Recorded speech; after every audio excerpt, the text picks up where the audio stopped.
সোনামণি যুবকরা, তোমরা আমার ছোট ভাইয়ের মতো, বন্ধুর মতো, ছেলের মতো। তোমাদের কাছে আমি প্রথমেই একটা কথা বলি, যদি আমাকে ভালো লাগে তাহলে তোমাদের কাছে বলতে চাই, কোনো মুরব্বীদের কাছে দাবি করব না। আমার সোনামণি যুবক, আমি প্রাণটা খুইলা তোদের জন্য দোয়া করব। আমার একটা আপন ভাইও ইসলাম কবুল করে নাই, আমার মাও ইসলাম কবুল করে নাই, আমার বাবাও ইসলাম কবুল করে নাই, আমার বোনও নাই ইসলাম কবুল করা, এমনকি আমার একটা মেয়েও নাই। আল্লাহু আকবার। আমি তোদের ভালোবাসে বলি, বন্ধু, জীবন হইল একটা, কি বলেন ঠিক নেবে ঠিক? এই একটা জীবনকে কোরআনের রঙে রঙিন করবা, নবীর প্রেমে রঙে রঙিন করবা। বাতাসের নোটিশ দিয়ে দেশে উত্তর দিকের বাতাস দক্ষিণ দিকে যাবে, কি বলেন ঠিক নেবে ঠিক? এই কারণে ঠান্ডা লাগে, ঠান্ডা কারো বাবার না। আমার শরীরে যেমন ঠান্ডা লাগে, প্রাইম মিনিস্টার শরীরেও সেই রকম ঠান্ডা লাগে, কোটিপতির যেমন ঠান্ডা লাগে, ভিক্ষুকেরও সেই রকম ঠান্ডা লাগে। এই বাতাসে হুকুম মানলো কার? আরো জোরে বলেন কার? 2 দিন আগে, 2 মাস আগে খেজুর গাছ ভালো করিয়া কাইটা, খেজুর গাছের পাটিটাকে যদি জমজমের পানি দিয়া ধুইয়া, সরমনায় সরসিনা মোকাইমে হুদ্দ ফাঙ্গাইসা তালগাইসা পিড়জি থানবী গাছজালি তবলিগ জামাত ইসলাম শাসনতন্ত্রের আমিরের হাতে হাত দেওয়াইয়া কলসাইডা ফাইটা খিলি লাগাই বলতেন, খেজুর গাছ বেশি রস চাই না, 1 কাপ রস চাই। হইতো জোরে কন। যে খেজুর গাছ দিয়ে আজকে রস পাইতেছেন, 2 মাস আগে কেন পান নাই? 2 মাস আগে খেজুর গাছ উত্তর দিয়ে দেবে, আমার হুকুম নাই তোমাকে রস দেওয়ার। যখন শীতের দিন আসবে তখন আমার থেকে রস পড়বে। এখন থেকে 2 মাস পরে যখন চৈত্র বৈশাখ মাস এসে যাবে, ওই হাড়ি পাতবেন, ওই হাত দিয়ে এই গাছ কাটবেন, সেদিন আর রস হবে না। বলবে মাননীয় প্রধানমন্ত্রী এক করলো রসের দরকার, কয় প্রাইম মিনিস্টার কেন, নরেন্দ্র মোদী কেন, জো বাইডেন যদি আমাকে নোটিশ দে এই গাছ থেকে রস দেওয়ার কোনো আইন নাই, আমি নরেন্দ্র মোদীর আইন মানি না, জো বাইডেনের হুকুম মানি না, মাননীয় প্রধানমন্ত্রী শেখ হাসিনা বিরোধী খালেদা জিয়ার আইন মানি না, আমি মানি আল্লাহর আইন। আর আইন জোরে বলেন। ওই দিন আমার উপরে আইন ছিল, আমি রস দিছি, আজকের আইন নাই, আমি রস দিতে পারি নাই, কি বলেন ঠিক নেবে ঠিক? এই গাছটায় কার হুকুম মানে? মানে না শুধু মানুষ, কি বলেন ঠিক নেবে ঠিক?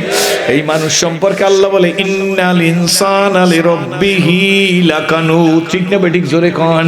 নিশ্চয়ই এই মানুষ বড় নেমোখারাম। কারা? জোরে কন। খায় আমার দা, সেজদাতে পীর বাবার পায়, সত্য না মিথ্যা জোরে বলেন। গাছ বাতাস পানি সব কার হুকুম মানে? এই মাঠে 2 মাস আগে, 3 মাস আগে আষাঢ় শ্রাবণ মাসে পানি থাকে কিনা? অথই পানি থাকে কিনা বাজান? এখন আপনারা বসছেন শুকনো জায়গায় না পানির মধ্যে, ওই পানি এখন নেছে কে? কোন বোতলে নিয়ে ভরিয়ে রাখছে? সেদিনের পানি আসতে বলছে, আজকের পানি যাইতে বলছে। পানিতে আল্লাহর হুকুম মানলো কিনা? যারা আল্লাহর হুকুম মানবে তাদের সামানের ব্যবস্থা আল্লাহর পক্ষ থেকে হয়ে যাবে, কি বলেন ঠিক নেবে ঠিক? আবু জার গেফারির স্ত্রীকে ডাক দিয়ে বলে, শোন গো, আমি মারা গেলে ওই পাহাড়ের পাদদেশে গিয়াম, ছোট্ট করে আওয়াজ দিয়া বলবি, শুনছনি আল্লাহর হাবিবের প্রিয় সাহাবী হযরত আবু জার গেফারি আর দুনিয়াতে নাই। জীবনটায় আমার কথা বলতেছি, সব জায়গায় বলিও না, প্রসঙ্গ আসছে সেই জন্য 1 মিনিটে শেষ করি। কনফিডেন্স, আস্থা ছিল মালিক, তুমি ব্যবস্থা করবা, সব ব্যবস্থা করার মালিক কে? জোরে কন। ও সেরাজি, তোরে পাইলে রাখছে কে? সাথে একটা কথা বইলে যাই, নতুন লোক তো প্রায় মাহফিলেই থাকে, স্কুল কলেজ ইউনিভার্সিটির ভাইরা, পথ হারা মত হারারা, আল্লাহকে মানো, আল্লাহকে যারা মানো না, ইসলাম বিদ্বেষী, ইসলামের পক্ষে, সবাইয়ের পায়ের উপর হাত দিয়ে আমি সেরাজি বইলে যাই বাজান। হয়তো বা আমি বুঝাইতে পারবো না, আপনাদের বোঝার যোগ্যতা আছে, হয়তো আমার বুঝাইবার এলেম নাই, আপনাদের বোঝার এলেম আছে। বাবা বন্ধুরা, আমার আল্লাহকে ধরো, আল্লাহকে ধরো, আল্লাহর হুকুম মানো, আল্লাহর হুকুমের রশি গলায় লাগাও, মালিকের মহব্বতের রশি গলায় লাগাও। সোনামণিরা,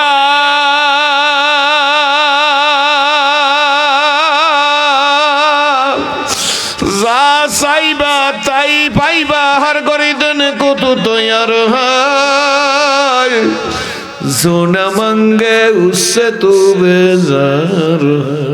দুনিয়ার মানুষ চাইলে বেজার, আমার আল্লাহ না চাইলে বেজার। আল্লাহ, এরপর আল্লাহকে ধরবেন কি ধরবেন না? আল্লাহর হুকুম মানবেন কি মানবেন না? সোনামণি যুবকরা, তোমরা আমার ছোট ভাইয়ের মতো, বন্ধুর মতো, ছেলের মতো। তোমাদের কাছে আমি প্রথমেই একটা কথা বলি, যদি আমাকে ভালো লাগে তাহলে তোমাদের কাছে বলতে চাই, কোনো মুরব্বীদের কাছে দাবি করব না। আমার সোনামণি যুবক, আমি প্রাণটা খুইলা তোদের জন্য দোয়া করব। আমার একটা আপন ভাইও ইসলাম কবুল করে নাই, আমার মাও ইসলাম কবুল করে নাই, আমার বাবাও ইসলাম কবুল করে নাই, আমার বোনও নাই ইসলাম কবুল করা, এমনকি আমার একটা মেয়েও নাই। আল্লাহু আকবার। আমি তোদের ভালোবাসে বলি বন্ধু, জীবন হইল একটা, কি বলেন ঠিক নেবে ঠিক? এই একটা জীবনকে কোরআনের রঙে রঙিন করবা, নবীর প্রেমে রঙে রঙিন করবা। এমন যুবক কারা একটু দাঁড়াইয়া ঠান্ডার মধ্যে আমার সামনে দেখাও। আল্লাহ তুমি কবুল করো যুবকেরা, শুধু যুবকেরা দাঁড়াইয়া দেখাও। যুবক, আমি প্রাণটা খুইলে আজকের একটা দোয়া করবো, আল্লাহ তুমি কবুল করো।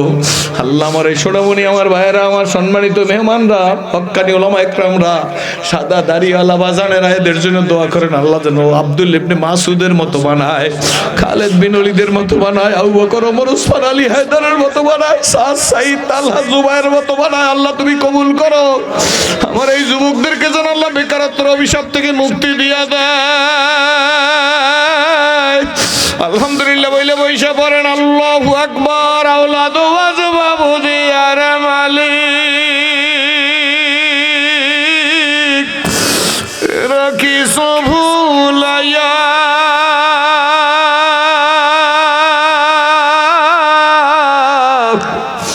কোন দিন জানি নিয়া যাইবা গো,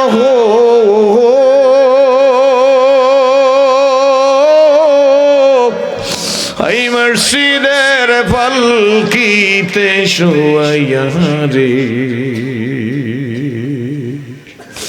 কবর দেশে যাইয়া একা কবর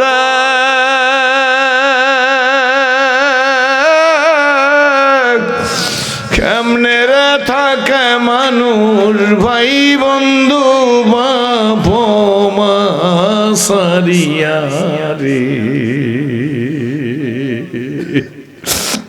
অজব বড় খুশি হয়েছি, সম্মানিত ওলামা একরাম নিশ্চয়ই খুশি হয়েছি, কি বলেন ঠিক নেবে ঠিক?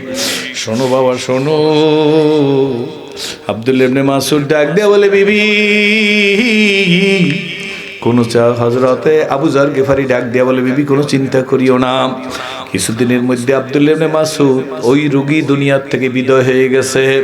বিজন প্রান্তর কোনো ঘর বাড়ি নাই কাছাকাছি, একেবারে মারা যাওয়ার পরে বিবি ঘরের মধ্যে লাশটা রাইখা, এই যারা খাই খাই করে হাজার হাজার কোটি টাকা বাংলাদেশে যা চুরি করে বিদেশে বানায় পাঠায়, কি বলেন ঠিক নেবে ঠিক? হাজার হাজার কোটি টাকার মালিক। সেদিন দেখলাম একজনে কয় হাজার কোটি টাকা জানি বিদেশে পাচার করছে। আরে পাগল, তোরও দিন যাবে আমারও দিন যাবে, কি বলেন ঠিক নেবে ঠিক? আল্লাহ রে বন্ধু, আবু যর গিফারির লাশটা রাইখা বিবি ওই পাহাড়ের পাদদেশে, মনে আছে তো? ওই পাহাড়ের পাদদেশে যাই এবার ছোট্ট করে আওয়াজ দিছে, শুনছো? হে আল্লাহর মাহবুবেরা, আমার স্বামী আবু যর গিফারি দুনিয়ার থেকে বিদায় হয়ে গেছে। এই কথাটা বইলা আবু যর গিফারির স্ত্রী ঘরে আইসা স্বামীর লাশের পাশে বসা, আল্লাহ কাদেরে কুদরত কাদেরে মতলব, এই শব্দটা 70 মাইল দূরে আল্লাহ পৌঁছেই দিছে। আল্লাহু আকবার। 70 মাইল দূর থেকে হযরত আব্দুল্লাহ ইবনে মাসউদ দিনের এক জামাত নিয়ে দাওয়াতের কাজে যাইতেছে। এই আব্দুল্লাহ ইবনে মাসউদের কানের মধ্যে এই আওয়াজটা পৌঁছেই দিছে। আব্দুল্লাহ ইবনে মাসউদ সাথীদের ডাক দিয়ে বলে, আমার সাথীরা, যেইখানে যাওয়ার কথা, যেইখানে দাওয়াতের জন্য খিমা গাড়ার কথা, আজ আর সেখানে যাওয়া যাবে না। সাথীরা ডাক দিয়ে বলে, হুজুর প্রিপারেশন তো নিয়ে আসছি, প্রস্তুতি তো নিয়ে আসছি, যাইতে দোষ কি? আব্দুল্লাহ ইবনে মাসউদ ডাক দিয়ে বলে, শোনো, আমাদের এক দিনী ভাই দুনিয়ার থেকে বিদায় হয়ে গেছে। আজকের তো দিনী ভাই নাই, আজকের হইছে পীর ভাই, কি বলেন ঠিক তবে ঠিক? আজকের যদি আমার পীরের মুরিদ হয় তাইলে লোকটা খুব ভালো। আমি যে পীরের মুরিদ, এই পীরের মুরিদ নাই জেনে লোকটাকে আমি ঘৃণা করি। আমার টুপির মতো টুপি হইলে লোকটা আমার কাছে খুব ভালো, আমার টুপির সাথে টুপি মেলে না, এই কারণে লোকটাকে আমি ঘৃণা করি, কি বলেন ঠিক নেবে ঠিক? আমি যেই দল করি উনি সেই দল করেন, এই জন্য ওনাকে নেগলেক্ট করি। এই যে দলাদলি আর ফালাফালি আর বিবৃতি আর পাল্টা বিবৃতি, এই বিবৃতির কারণে আজকের এক দলের লাত্তি খাইয়া আর এক দলের কাছে যাই, আর এক দলের লাত্তি খাইয়া আর এক দলের কাছে আসছি। আমি হিসাব করিয়া কথা বলতেছি, কি বলেন ঠিক নেবে ঠিক? দলাদলি যদি না থাকতো সরসিনা আমার, সরমনাই আমার, তবলিগ আমার কাজ, কি বলেন ঠিক না ঠিক? দাওয়াত আমার কাজ, ফুরফুরা আমার কাজ, জোনপুর আমার কাজ। আওয়ামী লীগের লোকটাও আমার, বিএনপির লোকটাও আমার, জামাত ইসলামের লোকটাও আমার, শাসনতন্ত্রের লোকটাও আমার, 6 দলের লোকটাও আমার, 12 দলের লোকটাও আমার। ভুল আছে রুদ্ধদ্বারে সংশোধন করব। সমাজের মধ্যে ফিতনা করিয়া লাভ কি, কি বলেন ঠিক না ঠিক? রুদ্ধদ্বারে সংশোধন করব। সমাজে যদি ফিতনা সৃষ্টি না করতাম, আমরাও শামসুল হক ফরিদপুরের মতো নারায়ে তাকবীর বললে সবাই কাঁপতো, কি বলেন ঠিক না ঠিক? কিন্তু আমরা বাবা গাদা হইয়া বাঘের চামড়া পরে হুঙ্কার দিতে চাই। এই হুঙ্কারে কিন্তু বাতিলের ভিত নষ্ট হয় না, বরং আরো শক্ত হইয়া যাইতেছে, কি বলেন ঠিক না ঠিক? বাবা to the pure all things are pure. আমার উপরে কেউ রাগ করিয়েন না, আমি কেউ খুশি করার জন্য, খোদার কসম, খোদার কসম, খোদার কসম, কাউকে খুশি করার জন্য না, কাউকে বেজার করার জন্য না। বুড়া নিজে বুঝা ফেলাইছি মরা লাগবে না, না মরা লাগবে না, মরা লাগবেই লাগবে, কি বলেন ঠিক না ঠিক? মরা লাগবে না, মরা লাগবেই লাগবে। মরা যখন লাগবে, শোনো 2 ঘন্টা 2.5 ঘন্টা ওয়াজ করিয়া যাই, একটা একামতে দিনের কথা বলি না, কি বলেন ঠিক না ঠিক? মাগনা নিজের ভাত খাইয়া দাওয়াত দিতে আসছে, তার দিকে একটু ফিরিয়াও চাই না, কি বলেন ঠিক না ঠিক? লোকটা ডাক দিয়ে বলে, আব্বু বসেন। ভাড়ার টাকাও চায় নাই, হাদিয়াও চায় নাই, স্পিড ব্রস ভাড়াও চায় নাই, মাইক্রো ভাড়াও চায় নাই। এরপরে বলে একটু বসেন, তাও তো বসি না, বরং নাইমেই বলি পিকনিক করতে আসছে, কি বলেন ঠিক না ঠিক? তোর মতো কপাল পরা আর কেউ নাই। লোকটা এসে বলে, ভাইজান 3 দিন চরমনাইয়ের মাহফিলে চলেন, আপনারও কাজ নাই, আপনারা যাইয়ে থাকেন। 3টা দিন তবলিগের সময় দেন, আপনাদের কাজ নাই, আপনারা যাইয়ে থাকেন। আজ বুঝবা না, বুঝবা কাল, নিজের কপাল থাবড়াবার দিবা গাল। তুমি বলো সময় নাই, আমি বলি সময় নাই। পানির মধ্যেও তো কোনো ছিদ্র নাই, কি বলেন ঠিক না ঠিক? পানিতেও তো কোনো ছিদ্র নাই, কিন্তু গামছা কাঁধে দিয়ে পুকুরের পাড়ে যাইয়া যখন পানির মধ্যে নাইমা ডুব দিই, পানির মধ্যে ঢুকতে পারি কি পারি না, জোরে বলেন। এই পানিতে কোনো ছিদ্র আছে নাকি আব্বা, জোরে কন? পানির মধ্যে কোনো ছিদ্র আছে? এই পানির মধ্যে ছিদ্র করলো কে? কয় আমি যখন ডুব দিছি ছিদ্র হয়ে গেছে।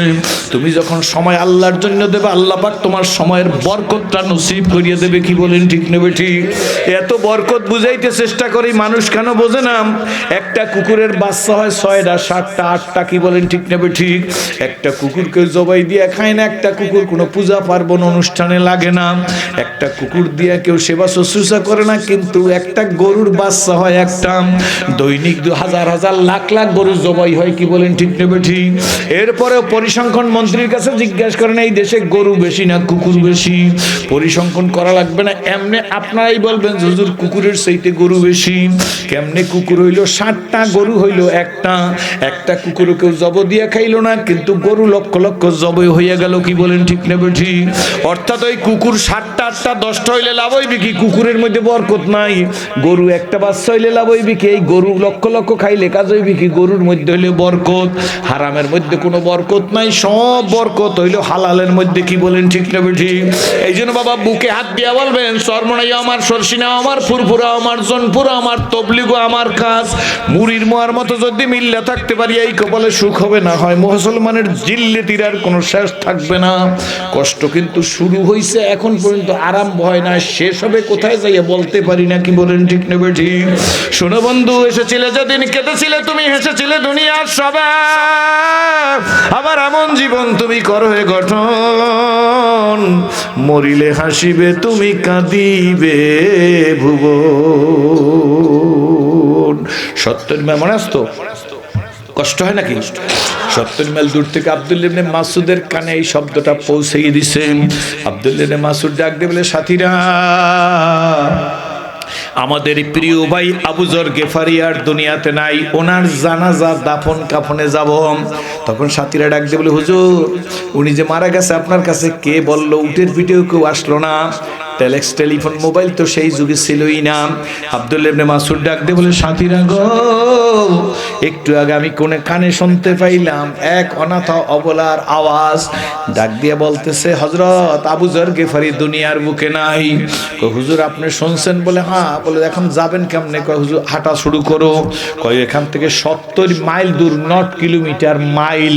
বলে 70 মাইল দূরে যাইয়া তার কাদাফন কাফন কেমনে দিবেন?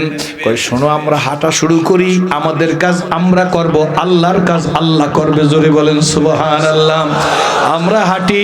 আব্দুল্লাহ ইবনে মাসউদ ডাক দিয়ে বলে, সাথীরা হাঁটো, আবু যর গিফারির দাফন কাফনে শরীক হব।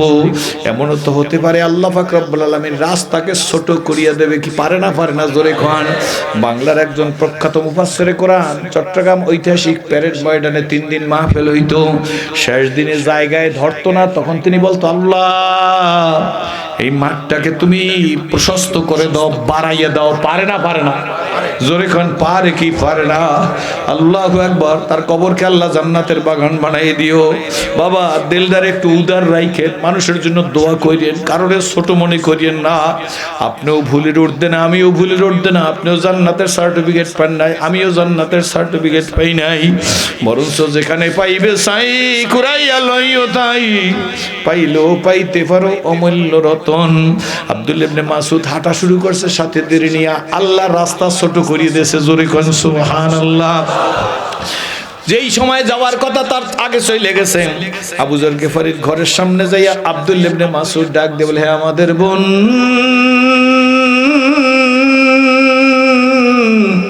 আবু যর গিফারির স্ত্রী, আপনি একটু বারান্দায় যান, আমরা আমার ভাইকে ঘর থেকে নামাবো, গোসল দেব, কাফন পরাবো।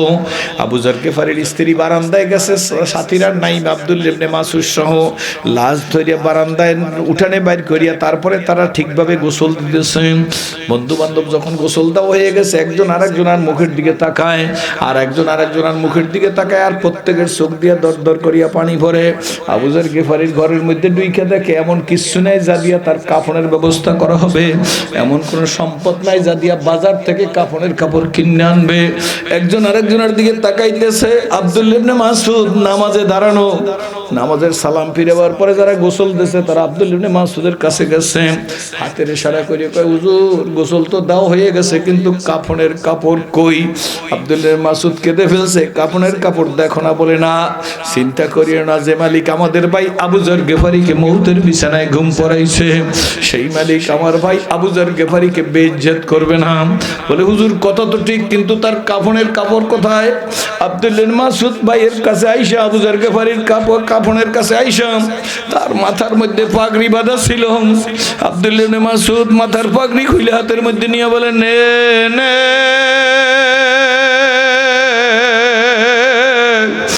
আমার বন্ধুরা নে। আমি আব্দুল্লাহ ইবনে মাসউদের মাথার পাগড়ির মধ্যে আমার ভাই আবু যর গিফারির কাফনের কাপড় রাইখা দিছে। আব্দুল্লাহ ইবনে মাসউদের মাথার পাগড়ি দিয়ে আবু যর গিফারির কাফনের কাপড় বানাইছে। বন্ধুরা বুঝি না, বুঝাইতেও পারি না রে বন্ধু, দুনিয়া গরিব, কোটিপতি, লাখপতি, বিদ্যানে টাকালা, বাড়িওয়ালা। দুনিয়াতে ছেলে সিনসি, ছেলের ক্ষতি হইলে কান্না আসে। দুনিয়াতে মেয়ে সিনসি, মেয়ের বিয়া না হইলে দুশ্চিন্তায় পড়ি। দুনিয়াতে সম্পদ সিনসি, সম্পদ কইমা গেলে কান্না আসে। দুনিয়াতে চাকরি সিনসি, চাকরি সইলে গেলে গোপনে গোপনে কাঁদি। দুনিয়াতে বিদেশ সিনসি, বিদেশ যাওয়ার জন্য পাগল হয়ে গেছে। দুনিয়ায় মেম্বারি সিনসি, মেম্বার হওয়ার জন্য লক্ষ লক্ষ টাকা খরচ করি। কি বলেন ঠিক তবে ঠিক? দুনিয়ায় চেয়ারম্যানি শিখছি, এই জন্য চেয়ারম্যানি বুঝছি, এই জন্য চেয়ারম্যানি করার জন্য লক্ষ লক্ষ কোটি কোটি টাকা। সেদিন গেলাম কোথায় জানি, গোপালগঞ্জ এক জায়গায়, একজন বলল হুজুর একটা ইউনিটের মেম্বার হওয়ার জন্য 1,20,00,000 টাকা খরচ করছে, একজন মেম্বার হওয়ার জন্য। ভাইজান এই লোকটার ব্রেনের মধ্যে বলে ব্যাপার কি? কয় ইটালি ছিল, টাকার মালিক। কি বলেন ঠিক নেবে ঠিক? দুনিয়ায় বিবি সিনসি, বিবির জন্য পাগল। দুনিয়ায় প্রেমিকা সিনসি, প্রেমিকার জন্য পাগল। কিন্তু আসলে মালিকের চিনি নাই, এই জন্য মালিকের জন্য পাগলও হইতে পারি নাই। কি বলেন ঠিক নেবে ঠিক? আমার বন্ধুরা, আমার ভাইরা, আমার বাবাজিরাম, আসুন বন্ধুগণ, আল্লাহর হাবিব বসা আম্মা জান আয়েশা সিদ্দিকা সহ সাহাবীরা আল্লাহর হাবিবের জুব্বা মোবারকটাকে টাইনা বুক পর্যন্ত নিয়ে আসছেন। হুজুরের জুব্বা খুলে হুজুরের শরীরের মধ্যে তেল মালিশ করবে অথবা হুজুরকে গোসল করাইয়ে দেবে। এমন সময় আল্লাহর হাবিবের বুক পর্যন্ত জামাইনে আম্মা সাহেবানিরা কান্না শুরু করিয়া দিয়েছে। আল্লাহ রসুল পূর্ণিমার চাঁদের মতো চেহারা, এই চেহারার মধ্যে এত বসন্তের দাগ কেন? আল্লাহ রসুল ডাক দিয়ে বলে, আমার বিবির তোমরা কি জানো না পয়গম্বরদের জন্য বসন্তের ব্যারাম হারাম? আল্লাহ রসুল এই দাগগুলা কিসের? আল্লাহ নবী ডাক দিয়ে বলে, আমার বিবির এগুলা কলেমার মহব্বতের দাগ। সম্মানিত ওলামা ইকরামরা, আপনাদের পায়ের জুতা আমি মাথায় নিয়ে বলি, এখন পর্যন্ত আমাদের একটা সর মারে নাই কেউ, পিটায় নাই কেউ, আমাদের দিকে জুতা নিক্ষেপ করে না, কি বলেন ঠিক না বেঠিক? অথচ ইমাম বুখারী রাহমাতুল্লাহ আলাইহি প্রত্যেক শুক্রবার দিন স্পষ্ট হয় না তার গায়ের মধ্যে বেত মারতো, কি বলেন ঠিক না বেঠিক? ইমাম আবু হানিফা রাহমাতুল্লাহ আলাইহি জেলে নির্যাতন করা হয়েছে। আমরা তো কিছুই না, একটা হকের দাওয়াতও দিতে চাই না, একটা হকের কথাও বলতে চাই না, সত্য না মিথ্যা একটু সামনে আগাই আসতে হবে, নিজের জীবনটাকে পরিবর্তন করতে হবে। সত্য না মিথ্যা জোরে বলেন।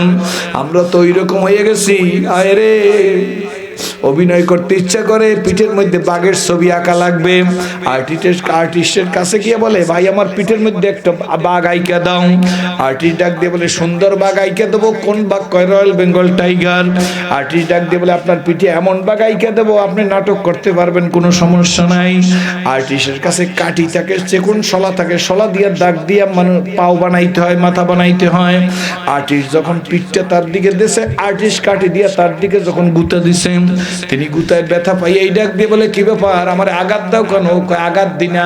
কয় কি করো? কয় বাঘের পা আঁকতেছি।